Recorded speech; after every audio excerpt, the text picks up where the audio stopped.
Sound check. Hello and good morning everyone. Today we will be talking about deck machineries.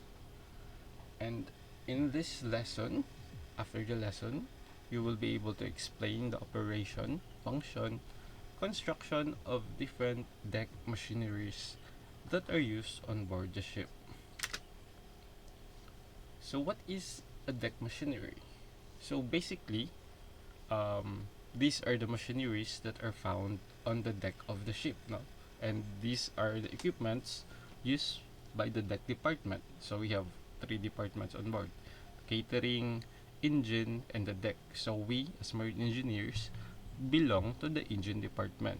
And there are machineries that are found on deck that are covered also by part of our work because they are equipments, they are machineries. So they are called deck machineries, but most of the time, the maintenance and repair of this, mostly repair, no? Repair of these machineries are done by us, the engine people or the engine crew. So, operations of these deck machineries include mooring, cargo handling, and anchor handling.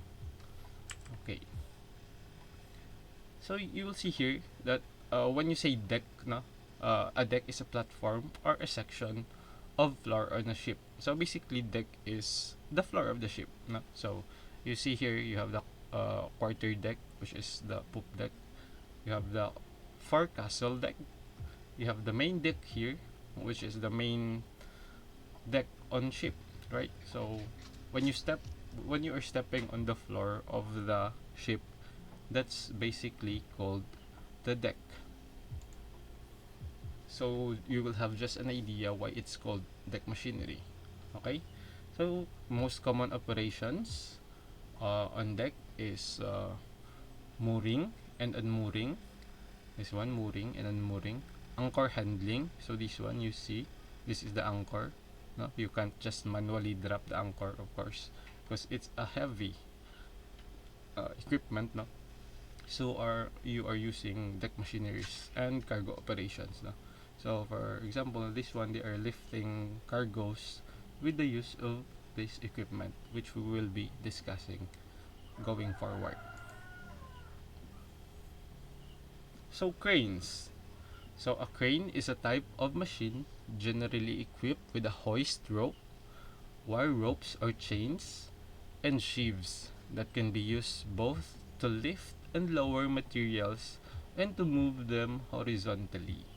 Okay, so if you see sa uh, mga buildings na mga gina-construct nga bala na, these are also cranes, no? So just makita nyo lang in actual may ara na kamo nakakita nga cranes, no? And on board ships you have different types of crane as well. This is a crane, and this one here is also a crane on the side of the port, no? So porto nga cranes, no? So most of the time these are hose handling cranes, no? Kaakwat sila sa mga hose nga ginakabit sa barko if tanker ka. And this one are, I think this one is lifts mga cargo, mga container para for container ships. So basically crane is used to lift heavy objects, no, kinakwat ya, and then gina-move kung din mo siya gusto dalon, no. That's a crane basically. So here you will see a crane in action. These are there are different type of cranes, no. This one is designed to handle container boxes, no. So amo ni siyang ginagamit nila pag nasa container ships ka. Sa tanker naman niya, we are using hose handling crane because we are loading oil, no, mga langis, mga gas oil, diesel oil, no. So we are using hose na naman pag sa tanker ka. So you have ang crane sang porto, ginakwat nila ang hose para i-connect sa inyong manifold. So that's a crane. Simple as that. Next we have winch. So a winch is a mechanical device that is used to pull in, inahila ya pasulod. The correct term is wind up or let out, gina-wind out mo, ginapagwa, or otherwise adjust the tension of a rope or wire rope, also cable or wire cables. No? So a winch could be used on a rope, see this one, rope, as well as wire cables. No? These are also called wire cables because there are instances nga gagamit kita sang wire cables sa para magmooring or unmooring. So what when you say mooring and unmooring, it basically just means nga ginhigtan mong barko mo sa para magdukot ka sa puerto, no? Para hindi ka na maghulag, mas steady ka dira sa puerto, no? So when the ship goes alongside, there's what we call the mooring operation, no? Mooring.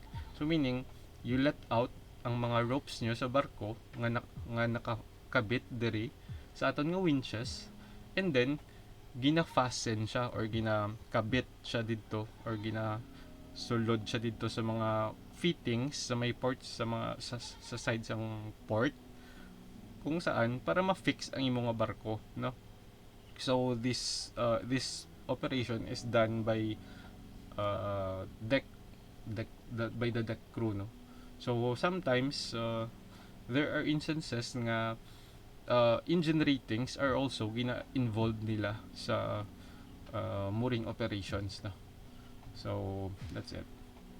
So these are the pictures of your winches. So again, just remember na these are used for ropes, no? For mooring and unmooring. So unmooring ya is the opposite of mooring, di ba? Kay nag-unmoor ka gani. So unmooring meaning ginkakas nyo na ang mga lubid nyo para makahalin na kamo sa porto, di ba? Kay wala man niya parking yang barko mo, no, di ba? You can't park your ship dira kag i-handbrake mo lang ang barko mo dira sa kilid. Syempre kay ga-flow ang tubig, no? So constantly nga expected mo nga ma-move ang imo nga barko. So kinahanglan mo siya higtan. Kung sa karbaw palawigan mo sa ginlawig mo lang yung mga barko dira sa kilid. In a sense, na daw mo na lang siya. Just to make a comparison. Okay, so winches in its simplest form on board, it consists of a spool or ang drum. This one kita nyo nang hold sang rope niya. That's called a drum, no? Attached to an electric or hydraulic motor to do its job, no? So there are instances nga hydraulic powered siya, no? So ginapalibot siya sang hydraulics or sometimes directly by a motor na may sarili siya nga motor connected diri sa imo nga winch so that it will move na or rotate para pwede mo mapagwa ang lubid and pwede mo mapabalik, no? So take note of one point earlier nga hindi lang siya pang pagwa sang lubid, kag pagpabutong balik as well as mag-adjust sang tension, no? When you say mag-adjust sang tension, kay for example nakahigot ng barko mo sa puerto, no, nakatali na kamabali alongside, nakatali na, and then because of the movement of the tides, no, for example nag high tide or low tide, ga-move ang inyong barko, no, so gasaka siya kag panaog. So if ang inyong wire it's gonna be fixed or hindi mo na siya mahulag, instant pwede matabo nga mahalog or mahugot ang imo nga higot or ang imo nga mooring ropes, no, mooring ropes ang correct term sa ila. So once ka maghugot siya or halog, tendency is mahulag ang barko mo or mautod ang imong nga lubid, di ba? So that's why gina-adjust ang tension sang rope. So mahambal sila duwa ka libot sang winch, sang ilang nga winch para or half turn or something like that para magaan sang slack, no, para mahalugan ang imong nga lubid, especially if tensionado na, di ba? For example nagbutong ka sang wire, di ba? Nagtag-over ka, diba? Makita mo na nga tensionado ang wire if magkabila ang side ang gabutong, no? So in this instance naman niya, kung gaan mo siya sang slack or pahalugan mo siya, so madula ang pressure sa lubid, no? Para maiwasan mo nga mautod ang aton nga lubid. So adjust the tension of the ropes. Next, windlass. Windlass is a machine used on ships that is used to let out or heave up equipment such as a ship's anchor or fishing trawl. On some ships, it may be located in a specific room called the windlass room. So windlass. So don't be confused windlass with the winch, no? Because specifically windlass is used on the anchor, no? Sa angkla ni siya. And ang kita nyo this one, anchor chain, you will see this one, no? So this is the windlass. May nakakonect sa iyang winch because for efficiency's purpose or by design, para isa lang ang ano sa ila, ang mag-drive kumbaga magpalibot sa iya. Pero may mga gears nga connected na diri para ma-disconnect mo ang drum, no? Nga for example, diri lang nga side gusto ko gamiton. So i-disconnect ko siya. Same mo as sa piyakman, no? This one winches na diri. This one is your windlass, no? So abri ang anchor chain and konektado siya sa anchor mo, no? These are your windlass. These are designed to handle heavy chains, no? Rope chains or rope chains. Sometimes people call them rope chains, no? So this one, sa panaog siya kadto sa dalum, connected sa imong anchor. Again, anchor is ang ginagamit ta para ginadrop ang anchor on the seabed para mag-serve as kaya syempre kung sa for example sa lapit ka na sa porto, no, and then pero wala pa ka mo sa nagpalapit gid sa alongside nga ginatawag or nagtupad sa porto bala, so nag-drop anchor lang kamo. So meaning drop anchor, ginhulog yung anchor nyo dira para hindi ka mo tangayon sang alon palayo, no? So that's anchoring nga ginatawag para may manghawid balang imo nga barko nga hindi ka pag dalon sang ano tawag sang flow sang tubig, no, sang direction sang tide, kung basi gapagwa ang agos ang dagat ti dalong mo sa gwa, or kung kapalipot si porto ti ibunggo ka mo sa porto, di ba? That's why amo na may anchor ka para mag-steady ang barko mo bisan ara ka sa tubig, although lapit ka nagawa sa porto. So amo na gitawag nga anchor. So ships on anchor or ships at anchor nga mo na. Okay? So in this example, this is a mini anchor lang, okay, because this video is from a small boat, no? So ang anchor ya gamay lang ni siya. Baby anchor, let's call it a baby anchor. Pero as previously you've seen, no, sa aton nga pictures nga those anchors are very large, no? So an anchor windlass is a machine that sustains and manipulates the anchor chain on a boat, allowing the anchor to be raised and lowered by means of chain cable, no? So ano ni chain cable, chain, no? Tapos it serves as a cable. And again, this one na amo ni kadalag ko ang chains nga sa large vessels, of course, kay dapat proportionate man ang imong angkor sa barko mo, eh, diba? So kung dako ang barko mo kag amo ni ka gamay imo nga chain, obviously hindi kaya pwede ma-hold nga mag-steady ka mo, eh, diba? So pag dako ang barko mo, syempre dako man ang anchor, diba? Okay. So here, para hindi ka mo mag-confuse, let us simplify. Windlass versus winch, no? So sa windlass, the line only passes around the gypsy and to the chain room. Meanwhile, the real line wraps around the drum and the line rope storage within the drum, no? So may chain room ya ang windlass. Si winch ya, ang rope mo dira lang siya nakastay, no? So same lang sila nga hydraulic or electrically driven or sometimes steam driven pa si ano, depende sa design, no? Function used to lift heavy objects si windlass, no? Kay anchor, this is very heavy, hindi mo na kaya nga buhaton ikaw lang mag-isa. And winch used for light to moderate objects, no? Mooring lines or rope lines ng mga lubid sa barko. So this chain and rope. So here you will see the basic difference nila, no? So ari ka ginang ginhambal nga drum, diri lang gina-store ang imong rope, diri lang ni siya ma-stay, no? Meanwhile si anchor mo ya, si windlass, si anchor chain may sarili siya nga chain locker, no? Diri ni siya nakadukot na gina-store tanan mga chain.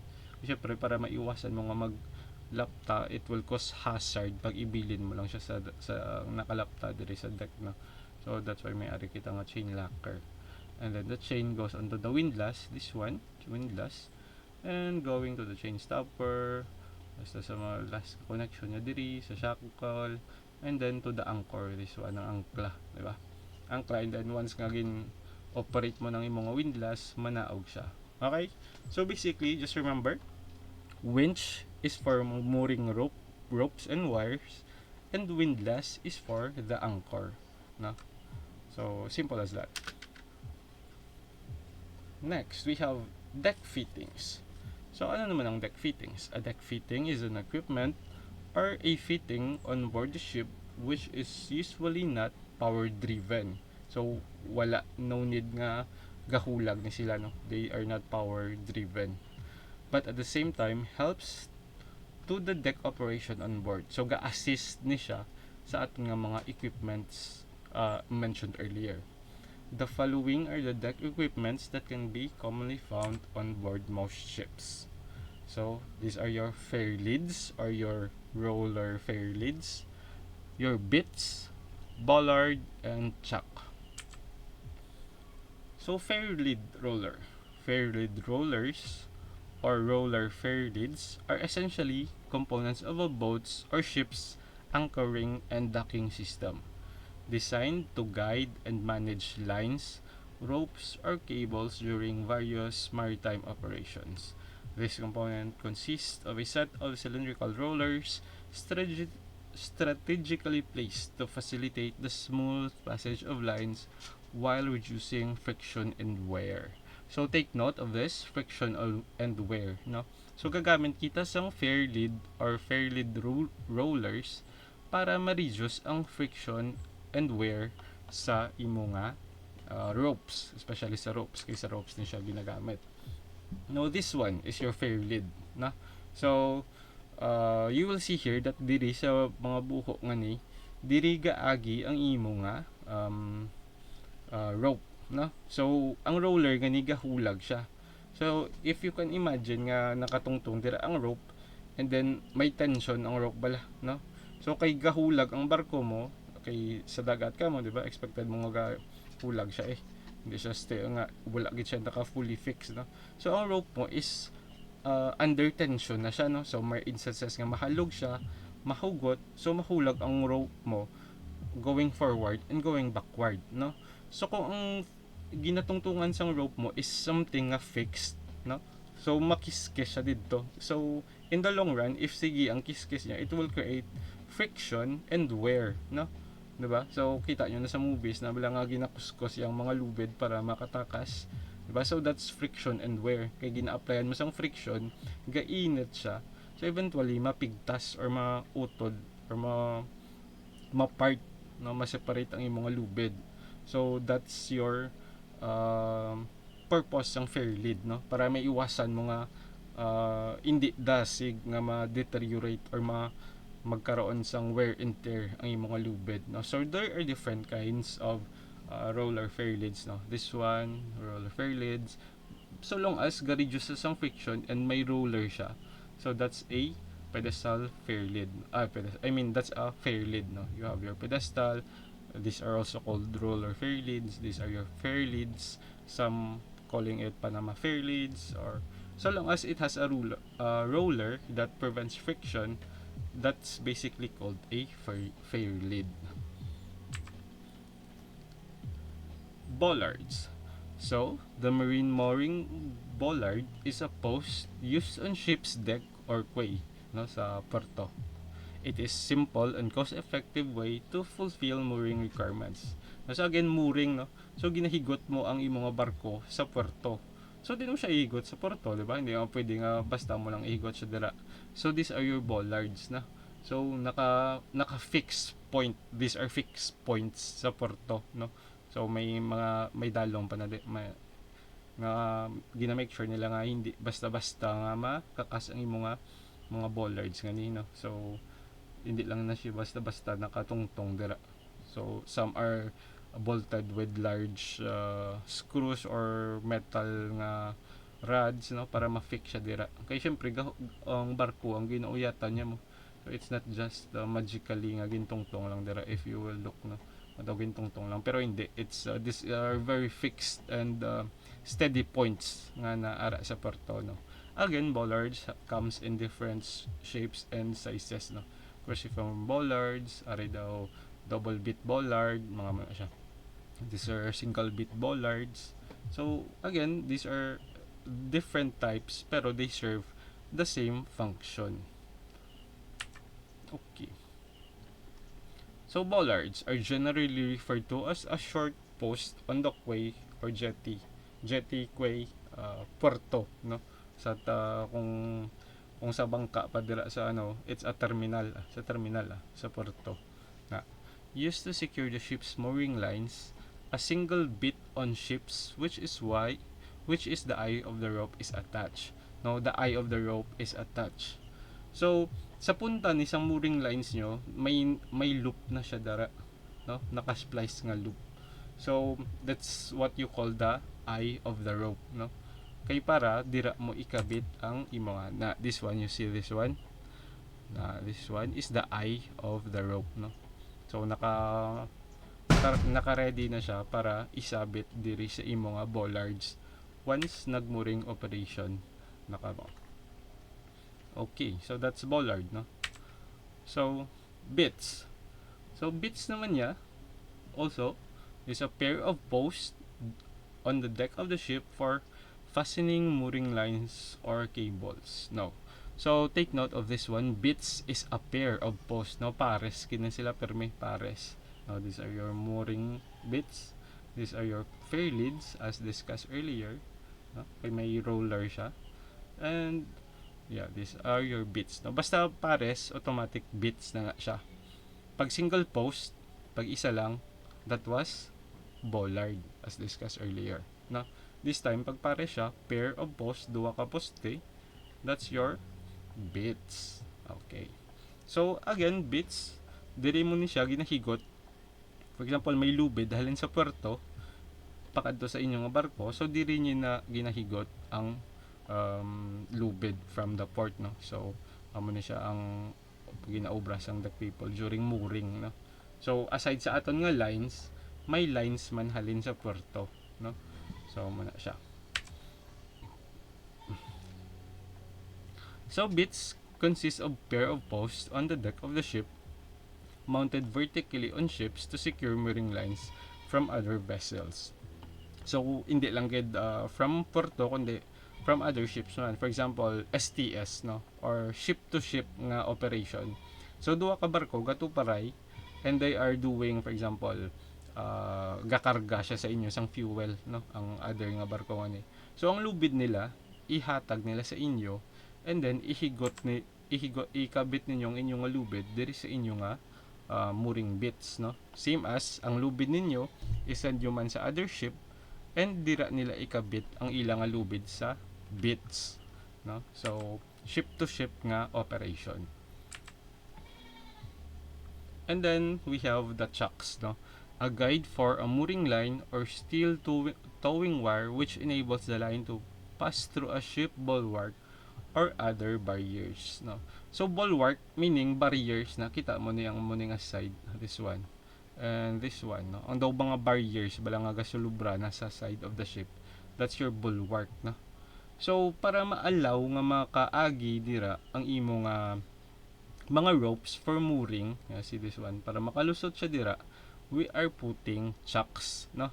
So nga chocks ang ginagamit and nga hindi pwede fairlead, pwede mo na siya kabitan sa fairlead because construction wise it's not maybe it's not feasible or it's not very effective, no, kay it serves a specific purpose mo, diba? So there are instances nga okay lang nga no need nga mag-install sang fairlead because a chock would be enough, no. So okay lang nga chock kay hindi man gid siya prone to friction ang rope nga gaagi dire. So that's why it's designed this way, no. So again, these are different arrangement of chocks, no. So long as makita mo siya, there's a hole in it. Pag wala siya sang roller, that's automatically called a chock. Okay, So, if you will notice earlier, no, sa tanong ng mga pictures na nakita nyo, you will see that there's the sign na SWL, no? So, what's a SWL? It means safe working load, no? The weight, a shackle, wire, hook, sling, and other fittings, no? Again, fittings or equipment man na siya, that can handle without putting it at risk of parting, no? At risk of parting meaning nga mautod siya nga mag-separate siya, no? Nag-part bala, parting ways, no?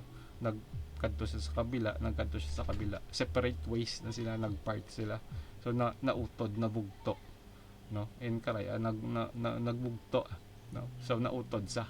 So for good measure, it is often 1/5 of the minimum braking strength, a 5:1 safety factor.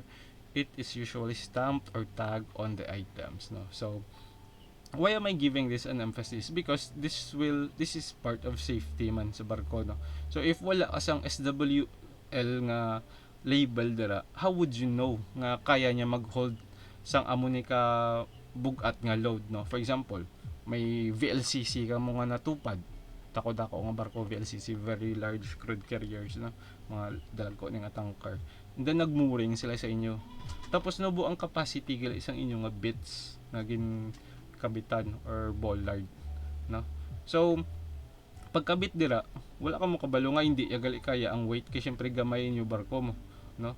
So pagkabit dira, there's a tendency nga mapigtas siya if not properly marked, or wala ka mo kabalo kung pila ang capacity nga kaya sa amo na nga specific nga fittings, no? For bisan sa mga sling lang, no, mga panghigot dira or pang lifting equipment, no? So for example, this one 45 tons, diba? If wala ka kabalo sang limit or ang working load ya, kung diin hasta lang ang kaya dia nga safe siya, diba? Kay because if magsubra ka sa safety working load, or sa safe working load, it puts you at risk, no? Dangerous siya because hindi na kaya sang capacity niya. So that's it. It's part of safety. So safe working load, take note of this. So with that ends our lesson for the deck machineries, and I hope you learned something new today.